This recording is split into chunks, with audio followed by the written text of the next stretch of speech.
Vamos começar agora o nosso trabalho. Bernardo e Eliana irão fazer as apresentações e falar como será a dinâmica desse trabalho. Muito obrigado. Bom dia a todos, boa tarde y buenas tardes. Les voy a explicar brevemente cómo surgió esta actividad y a lo que nos proponemos. Fue una iniciativa de Eliana, primero, que me invitó, y un grupo grande de analistas latinoamericanos de diferentes países, Argentina, Uruguay, México, Colombia, Brasil, que venimos hace muchos años estudiando las ideas de Roussillon, el pensamiento clínico, y pensamos que sería una oportunidad interesante presentar un trabajo en el Congreso. La sorpresa fue mayor cuando supimos que Roussillon también vendría al Congreso.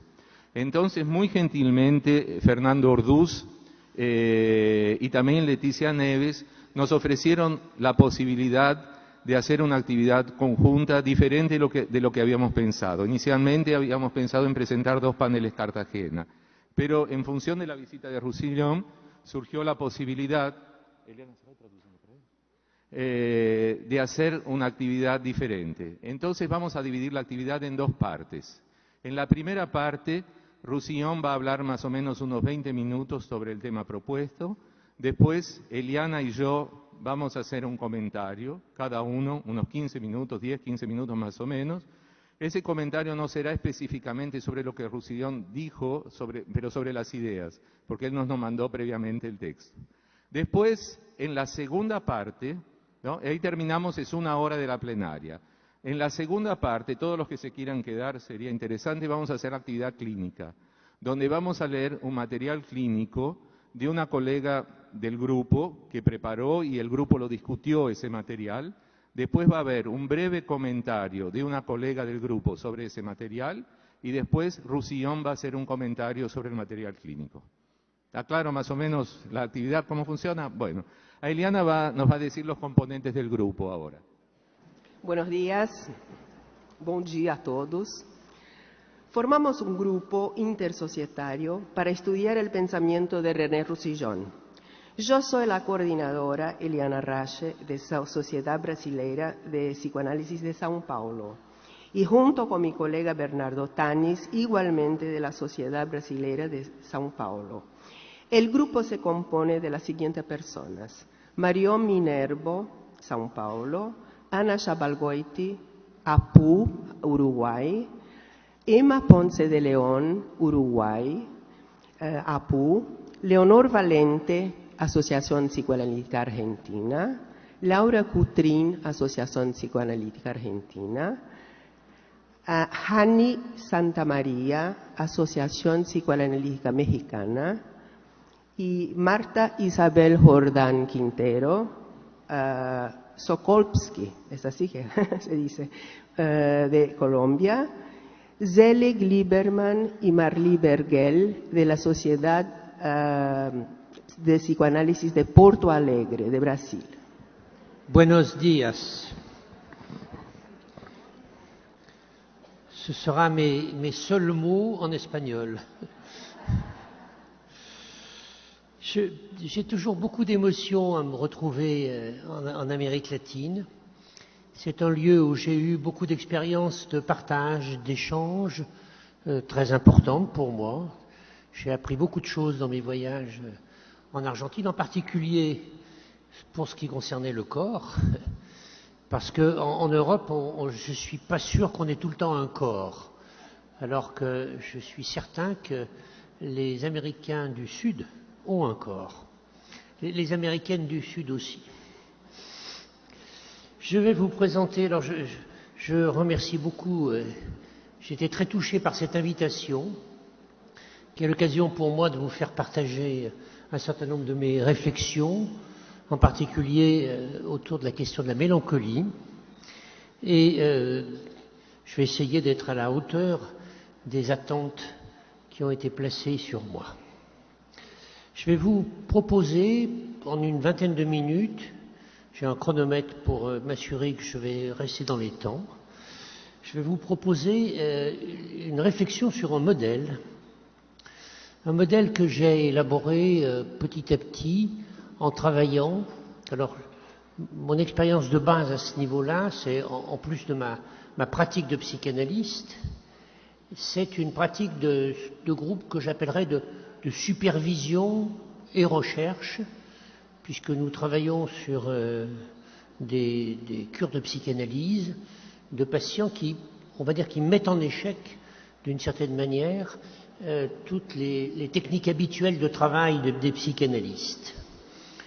Ce sont des psychanalystes qui sont formés, qui sont des psychanalystes de l'IPA, donc c'est pas du tout une supervision de formation, c'est bien une supervision de recherche sur des problématiques alors qui concernent ce que j'appelle une souffrance narcissique identitaire. Narcissique, c'est le terme habituel, c'est-à-dire des souffrances de soi à soi, mais elles ont une particularité. On a tous des souffrances narcissiques.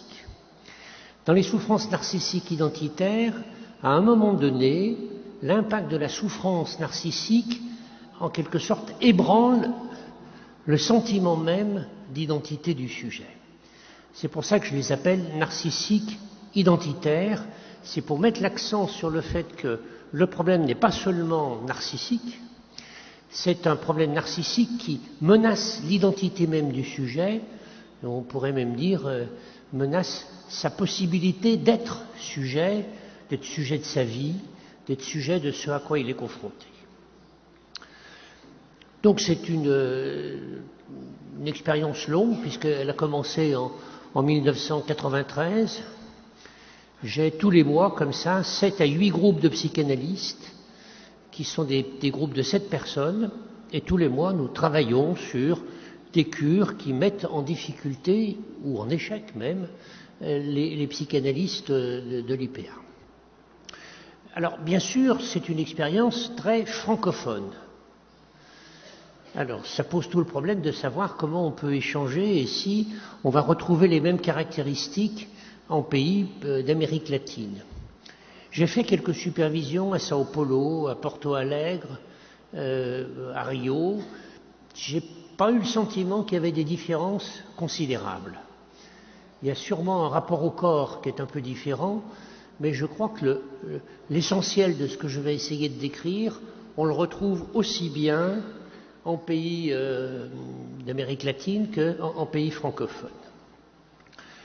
Mon modèle, je l'ai aussi élaboré à partir d'une espèce de bricolage, en quelque sorte, que j'ai fait avec 3 auteurs principalement. Le premier, c'est Freud. Ça, c'est une tradition française. On part toujours de Freud. Le deuxième, c'est une tradition pas française, mais c'est ma tradition personnelle. Le deuxième, c'est je pars de Winnicott. Et le troisième, c'est que je tricote ça avec Bion.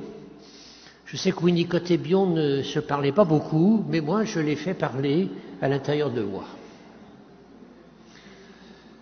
Alors, ce modèle repose, ça c'est pas très kleinien, mais c'est très important, je pense, dans la pensée freudienne, sur l'hypothèse que, à l'origine, en quelque sorte, des souffrances narcissiques identitaires, il y a ce qu'on pourrait appeler une expérience traumatique. Une expérience traumatique, c'est une expérience qui met en échec la possibilité du sujet de l'intégrer. C'est-à-dire qu'il est confronté à quelque chose dont il ne sait pas quoi faire. Il est confronté à une expérience qui ne peut pas arriver, en quelque sorte, à intégrer dans sa subjectivité. Donc c'est une expérience traumatique primaire, c'est-à-dire qu'elle elle touche pas les formes les plus élaborées de la psyché, mais qu'elle touche les formes de base de la psyché. Et cette expérience traumatique primaire, c'est une expérience on pourrait dire, de déception narcissique. J'utilise ce terme de déception narcissique et ça fait déjà un lien avec la problématique de la mélancolie. Si vous relisez l'article de Freud qui s'appelle « Deuil et mélancolie », vous vous apercevrez que, contrairement à ce qu'on pense souvent, la question de la mélancolie, ce n'est pas la question d'un objet qui serait perdu. Ça, c'est la question du deuil. La question de la mélancolie, et Freud l'indique assez clairement, même si c'est relativement furtif, il le dit néanmoins très bien, c'est une problématique d'un objet décevant. Et ce qu'il met au premier plan dans la problématique de la mélancolie, c'est la déception issue d'un objet dont il dit, et tout l'article le montre, que c'est un objet narcissique. C'est-à-dire un objet qui est en même temps peut-être le miroir du sujet ou quelque chose qui est dans une relation étroite avec le narcissisme du sujet. Ce qui veut dire donc que la mélancolie nous confronte peut-être moins à la question d'un objet perdu qu'à la question d'un sujet perdu. Et je crois que c'est important, on pourrait dire, c'est pas un diagnostic psychiatrique traditionnel, mais je trouve que c'est le diagnostic qui, comme clinicien, me parle le plus quand je suis confronté à un sujet qui est dans une souffrance narcissique identitaire importante. Ce qui me frappe en premier lieu, c'est à quel point il est perdu. Il est perdu, c'est-à-dire qu'il ne sait plus où se trouver, même s'il se cherche. Et donc on peut dire que d'une certaine manière, tout le travail avec ces sujets-là, c'est de partir à leur recherche et de les aider à se trouver au fur et à mesure qu'on les cherche. Alors le modèle que je vous propose, on pourrait dire que c'est un modèle qui est dérivé du modèle de Freud qu'il propose dans Au-delà du principe du plaisir, mais repris et complexifié à partir de ce que Winnicott va décrire comme modèle traumatique en 3 temps. Winnicott dit à un moment donné, le bébé attend un temps X, puis un temps X plus Y, et ça commence à se dégrader, puis un temps X plus Y plus Z, et là, c'est la catastrophe identitaire. Alors j'ai repris ces idées de X plus Y plus Z pour dire, mais qu'est-ce que ça veut dire, au fond? Si on sort de ces formules abstraites, qu'est-ce que ça recouvre comme expérience concrète du sujet? Alors je me suis posé la question de savoir qu'est-ce qui se passait dans ce temps premier, dans ce temps X. L'hypothèse que je fais, je l'emprunte cette fois à Bion. Vous savez que Bion a développé l'idée qu'un sujet humain naissait avec ce qu'il appelle des préconceptions. La préconception, c'est une espèce de proto-représentation interne de quelque chose dont il a besoin, de quelque chose qu'il attend, de quelque chose qu'il demande en quelque sorte à l'environnement de lui fournir, sans que cette représentation soit très claire. Mais on peut dire qu'il sait reconnaître, quand ça arrive, ce qu'il lui faut, ce dont il a besoin, même s'il ne peut pas décrire très précisément ce dont il a besoin. C'est ça une préconception. Si vous préférez parler en langage Winnicott, on peut parler aussi en langage Winnicott, on pourrait dire que c'est une expérience potentielle. Une expérience potentielle, c'est une expérience qui est probablement possible, pour autant que l'environnement fournisse quelque chose qui la rende effective. En français aussi, actuellement, on travaille beaucoup l'idée de la virtualité. Donc, c'est une préconception, elle est potentielle, c'est une virtualité du sujet, et cette virtualité du sujet, elle va se réaliser pour autant, en quelque sorte, que l'environnement maternel, l'environnement familial, l'environnement premier, fasse son travail pour fournir au sujet de quoi s'approprier quelque chose qui est en train de se manifester à l'intérieur de lui.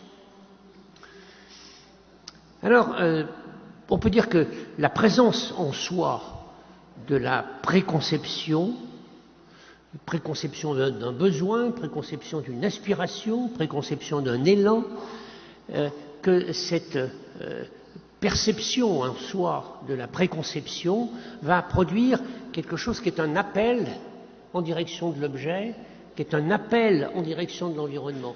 Je ne dis pas encore une demande, parce que ce n'est pas aussi clair que ça. Mais vous savez que quand un bébé, par exemple, pleure, il a des cris qui sont très très différents selon qu'il a faim, qu'il se sent sale, selon qu'il a mal, selon qu'il se sent seul et qu'il a envie de jouer. Et dans ces cris, donc, il y a quelque chose qui est un marqueur, en quelque sorte, du besoin de l'enfant, même si le bébé, quand il crie, il dit pas « j'ai faim », il dit pas « je me sens sale », il dit pas quelque chose aussi clair que ça. Donc cet appel-là, c'est ce qui caractérise le premier temps. Il y a une poussée à l'intérieur du sujet, on pourrait dire une pulsion. Hein. Cette pulsion est invocante, c'est-à-dire qu'elle appelle quelque chose de l'environnement, et que la question qui est posée à ce moment-là va être celle de la réponse de l'environnement à cet appel. Alors quand tout se passe bien, il n'y a pas de problème, l'expérience est intégrée. Ce qui nous intéresse, pour parler de la souffrance narcissique identitaire, c'est ce qui se passe quand ça ne se passe pas bien. Alors quand ça ne se passe pas bien, eh bien, à l'appel de l'enfant, à l'appel du sujet même d'une manière générale, parce que ça ne concerne pas que les enfants, ça peut concerner aussi les patients dans des grands états de détresse, ça peut concerner nos patients en analyse quand ils ont particulièrement besoin de nous, ils font appel en quelque sorte à nous, et la question ça va être de savoir comment nous allons nous répondre à cet appel. Là où ça ne se passe pas bien, c'est là où il y a cette expérience que j'évoquais tout à l'heure, à la suite de Freud, qui est une expérience de déception. Une expérience de déception. C'est-à-dire que ce qui est attendu par le sujet, il ne le trouve pas dans l'environnement. Et là, il me semble qu'il y a quelque chose de tout à fait important qu'on voit très bien cliniquement, c'est que le sujet va rentrer dans une espèce de lutte. Il va essayer de se battre pour faire entendre, pour faire reconnaître quelque chose de ce qu'il ne connaît pas bien de lui, mais dont il attend que la réponse de l'environnement lui permette de le découvrir. C'est un paradoxe. Je demande quelque chose, mais je ne sais pas ce que je demande, et j'espère que la réponse de l'environnement va me permettre de comprendre en quelque sorte ce à quoi j'ai été confronté. J'insiste sur ce thème de lutte parce que vous allez trouver par exemple chez Winnicott ce terme tout à fait important qui est le terme de agonie. Winnicott dit à ce moment-là que l'enfant rentre dans un état d'agonie. Agonie, ça vient du grec, et en grec, agone, c'est la lutte. L'agonie, c'est la lutte pour la vie. C'est la lutte pour la survie. Et l'enfant rentre en lutte. Alors il rentre en lutte avec tous les moyens qu'il a à sa disposition. Il répète son appel, il l'intensifie. Et puis aussi, il essaye de faire face avec ses propres besoins. C'est-à-dire que s'il a quelques embryons d'expérience antérieure, il essaye de développer des auto-érotismes. Les Kleiniens ont beaucoup insisté sur le fait qu'il peut mobiliser alors des autosensualités. Il a des systèmes auto, il a des systèmes d'appel, mais le temps caractéristique de ce temps Y, de ce temps X plus Y, eh bien, c'est que ces systèmes ne marchent pas. La déception est répétée. La lutte aboutit à un sentiment d'échec. Et le sujet s'épuise. Il s'épuise et il est alors confronté à l'état traumatique. Alors l'état traumatique a un certain nombre de particularités. L'état traumatique, c'est un état qui est sans représentation psychique. Il se passe quelque chose, ça met le sujet en souffrance, mais il n'a qu'une très très faible représentation de ce à quoi il est confronté. Élément très important de la clinique concrète des traumatismes primaires, c'est un état qui est sans fin. C'est-à-dire que le sujet a l'impression que ça n'en finira jamais. Alors bien sûr, quand il s'agit d'un bébé, on peut penser que les bébés, les petits-enfants, ils n'ont pas à leur disposition la temporalité qui permet de dire bon ça va durer 10 minutes, une demi-heure, une heure. Les bébés, ils sont complètement pris dans l'instant et l'instant présent est une éternité. Mais ce sont des caractéristiques que nous allons retrouver dans les états de panique chez les sujets adultes. C'est une des caractéristiques de la panique, c'est l'impression que ça n'aura jamais de fin, que la seule fin, ça sera peut-être la mort. Et donc, des expériences qui sont sans représentation, sans fin, mais aussi sans issue. Herbert Rosenfeld a intitulé un de ses très beaux livres « L'impasse ». L'impasse, c'est une situation sans issue. Et je crois qu'une des caractéristiques qu'on va retrouver dans ces cliniques-là, dans ces cliniques de l'état traumatique, c'est que ce sont des situations qui sont vécues comme sans issue. Alors, ce sont aussi des situations d'extrême angoisse. On pourrait même dire de terreur. Bion a parlé de terreur sans nom. Moi, je parlerais d'une terreur agonistique, c'est-à-dire avec ce mélange de lutte et en même temps d'effroi, pour reprendre un terme freudien, d'effroi terrible. D'effroi de quoi? D'effroi de ne pas pouvoir faire face à ce à quoi on est confronté. L'effroi qu'il n'y ait pas d'issue précisément. Et cet effroi-là, c'est aussi l'effroi d'un sujet qui pressent que confronté à la situation à laquelle il est en but, que confronté à cette situation, il ne va pas pouvoir faire autrement que de se retirer de la scène, que de se retirer de l'expérience, que de se retirer de lui-même. C'est quelque chose, ça, sur quoi on n'a pas suffisamment mis l'accent. Je pense que ça éclaire beaucoup un certain nombre de caractéristiques des processus de clivage du moi ou de clivage de la subjectivité. Confronté à des situations en impasse, le sujet n'a à un moment donné plus aucune autre issue que de se retirer de la scène, que de se retirer de la situation, on pourrait dire de sortir de lui-même. Ce sont des expériences que les sujets décrivent quand ils ont des expériences de mort, comme ça. C'est comme s'ils quittaient leur propre corps. Eh bien, quitter son propre corps, c'est une représentation du fait de se quitter soi-même, de quitter sa propre scène intérieure. Alors, c'est là que un sujet quitte son corps, mais quand on quitte son corps, on va où? Quand on se quitte soi-même, on va où? C'est là que le sujet se perd, parce qu'il n'a nul lieu où être ailleurs que dans lui-même. Et je pense que c'est quelque chose de très important. Là, on va le retrouver perdu à droite, à gauche, chez l'autre, dans des expériences multiples. Et il va falloir aller le chercher là où il s'est réfugié pour tenter de le ramener sur scène, pour tenter de le ramener. J'avais le sujet dont un patient dont j'ai parlé à Boston arrive et dès la première séance, il me dit « Je suis hors sujet ». Et je suis hors sujet. Et toute une partie de la cure, ça va être que moi je vais partir à la recherche du sujet, savoir où est-ce qu'il est, et on va découvrir finalement il est planqué dans une espèce de bunker interne avec vraisemblablement une séquelle de défense autistique primaire. Ce qui m'intéresse pour introduire un peu ce qu'on va venir par rapport à la mélancolie, parce que ça, Freud, d'une certaine manière, le dit sans complètement l'articuler avec. D'abord, l'expérience traumatique ne disparaît pas une fois que le sujet s'est retiré de lui-même. Les traces de l'expérience traumatique restent en lui. Ces traces-là sont tout le temps susceptibles de se réveiller. Donc il va falloir qu'il mobilise des mécanismes de défense pour se protéger, non pas du traumatisme premier, mais du retour des traces internes du traumatisme. Je parlerai samedi de quelque chose comme ça. Mais là, comme il me reste très peu de temps, en une minute, je vais vous dire les deux choses qui me paraissent essentielles. La première des choses, c'est que le sujet se retire de lui-même. Mais lorsque vous vous retirez de vous, vous laissez un vide, vous laissez un creux, vous laissez un espace intérieur. Et cet espace intérieur, si vous voulez survivre, d'une certaine manière, il faut le combler. C'est comme ça que je comprends le processus d'incorporation de l'objet que Freud décrit. C'est comme si, pour combler cet espace intérieur, le sujet incorporait l'objet.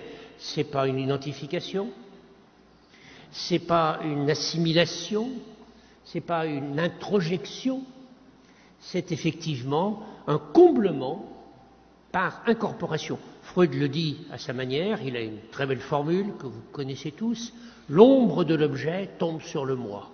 L'ombre de l'objet tombe sur le moi, tombe sur le corps, l'ombre de l'objet tombe sur le sujet et chasse le sujet de lui-même en même temps. Ce qui veut dire qu'à ce moment-là, vous allez former un incorporat, une espèce de corps étranger à l'intérieur de vous, et vous allez être vécu, traversé, habité, vous allez être possédé en quelque sorte par ce corps étranger. Ce qui fait que ce qu'on voit très bien dans les problématiques mélancoliques majeures, c'est effectivement comment le sujet est habité en quelque sorte par un corps étranger à lui, et c'est ce corps étranger à lui qui l'attaque, que lui attaque ou que le corps étranger l'attaque. Et ça, il me semble que c'est le noyau, là on a rejoint ce que dit Freud, le noyau de la problématique mélancolique. Pour finir, un slogan, une phrase, une seule. Il vaut mieux encore avoir incorporé un objet décevant que pas avoir d'objet du tout. Il vaut mieux avoir incorporé un objet décevant, même si ça vous rend décevant vous-même, parce qu'au moins on est quelque chose, que pas avoir incorporé d'objet du tout, parce qu'à ce moment-là on est perdu, on n'est plus rien et on ne sait plus où on est. Merci.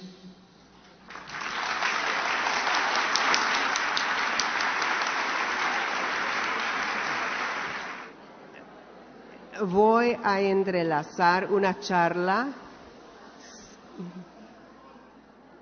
Voy a intentar entrelazar una charla entre Roussillon y los participantes de esta plenaria. Después de una instigadora presentación de las ideas de Roussillon que acabamos de escuchar, ahora vamos a intentar abrir grietas que nos pueden llevar a algunas de las diferentes encrucijadas de su saber. Quisiera presentar el pensamiento de Roussillon envuelto por una paradoja de Winnicott, que dice lo siguiente: en ningún campo cultural es posible ser original excepto en una base de tradición. Y así me parece el pensamiento de Roussillon. Y Roussillon busca en la metapsicología freudiana los andamios de su construcción. Pero, ¿cómo no ser sensible a pacientes que no responden al tratamiento estándar y que no están inscritos en los cánones de la metapsicología analítica? ¿Qué hacemos? Un lecho de Procusto no es aconsejable, pero quién sabe buscar extensiones en el psicoanálisis.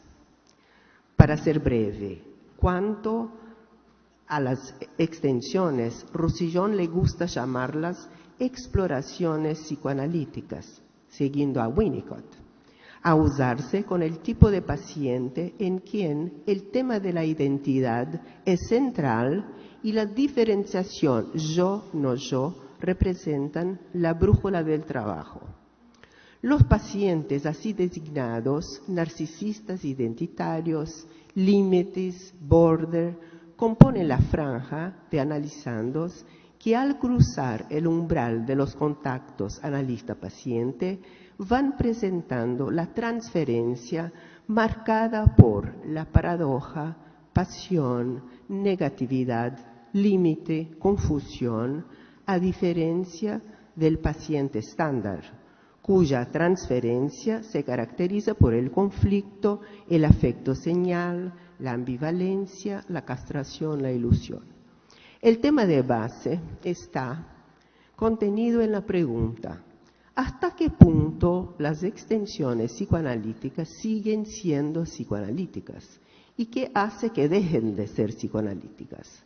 Roussillon nos alerta: cuanto más pretendemos considerar las extensiones del psicoanálisis psicoanalíticas, más tendremos que hacer valer los fundamentos que caracterizan desde siempre a la propia empresa psicoanalítica. Sin embargo, si nos vemos valido de este tema sobre extensiones del psicoanálisis, ha sido tan solo para servir de introducción al tema de este encuentro, el cuerpo en el psicoanálisis, teniendo en cuenta que tales pacientes que se benefician con las extensiones son también los que se valen del cuerpo como única manera de comunicarse. En este campo del cuerpo y de sus lenguajes, Roussillon es un innovador desde hace décadas. Continuando a valerme de la paradoja, de la tradición y originalidad, propongo considerar la metáfora muy conocida usada por Freud en la corriente de la tradición al presentar la regla fundamental a sus analizandos. Decía: imagínate que estás en un tren en movimiento y que tú le describes a un pasajero un paisaje que él no ve, pero que se presenta delante de sus ojos. Esta metáfora prescribe dos transformaciones. La primera es la del campo sensorio-motor. El tren está en movimiento hacia el campo visual. Se trata de describir un paisaje. La segunda es la transformación de esta forma visual hasta el aparato del lenguaje. Y así se consume el método, la asociación libre verbal, para analizar lo que la palabra es portadora en sesión, supuesto que según el análisis estándar, todo debe pasar por la palabra y por la voz. ¿Cómo? El psicoanálisis se inició con el cuerpo de las histéricas, ya clamando por remedio para el dolor que les asomaba. Y fue la sagacidad de Freud que pudo percibir que había un mensaje simbolizado en este cuerpo, que no podía decirse, pero que podría, sí, dentro de ciertas condiciones, ser puesto en lenguaje verbal. Pese al uso del cuerpo, todavía estamos, cuando hablamos de las neuróticas, en un universo neurótico encuadrado por el aparato del lenguaje y sus modos de simbolización, estructurado por la metáfora. No son estos pacientes que están en el horizonte del interés de Roussillon. Con su originalidad pregunta: ¿y aquellos que no simbolizan, que no lograron transferir sus experiencias primeras, sensorio-motoras, no organizadas, para el aparato del lenguaje verbal? No habrá voz para que el analista escuche. Nuestro pasajero del tren estaría sin palabras. No habría paisaje para describir. Las ventanas estarían opacas.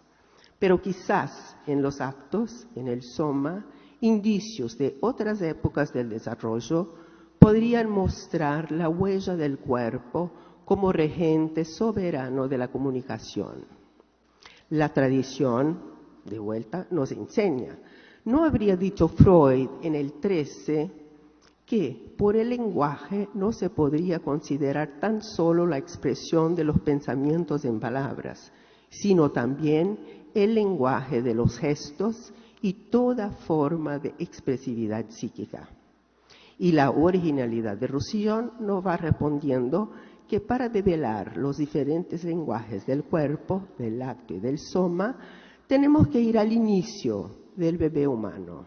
Aún más, debemos ir a aquellas partes traumatizadas que quedaron fuera del circuito de subjetivación del yo y que por eso mismo irrumpen a la moda antigua, tan solo para ellas, la única moda de presentarse, como decía Freud, Darstellung.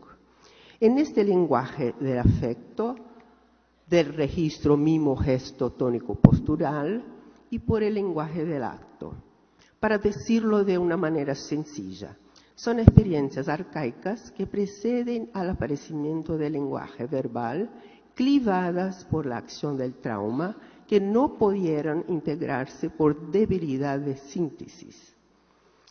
Fantasmas en el limbo que rondan de vez en cuando al dueño, que las desconoce. Cuenta la leyenda, los fantasmas saben a quién aparecerse. Mejor así, pues si en una de estas fuera el analista el elegido, un nuevo juego puede empezar.